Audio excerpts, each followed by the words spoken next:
Kahramanmaraş'ta gümrük kaçakçılığı operasyonunda 4 şüpheli hakkında işlem yapıldı.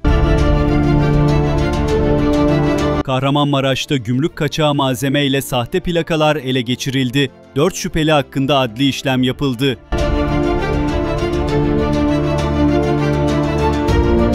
Valilikten yapılan açıklamaya göre İl Emniyet Müdürlüğü Kaçakçılık ve Organize Suçlarla Mücadele Müdürlüğü ekiplerince gümrük kaçakçılığının önlenmesine yönelik çalışma başlattı.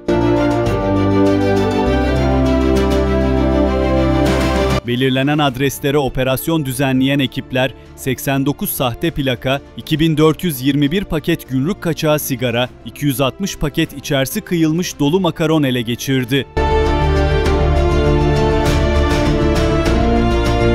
Gözaltına alınan 4 şüpheli hakkında adli işlem gerçekleştirildi.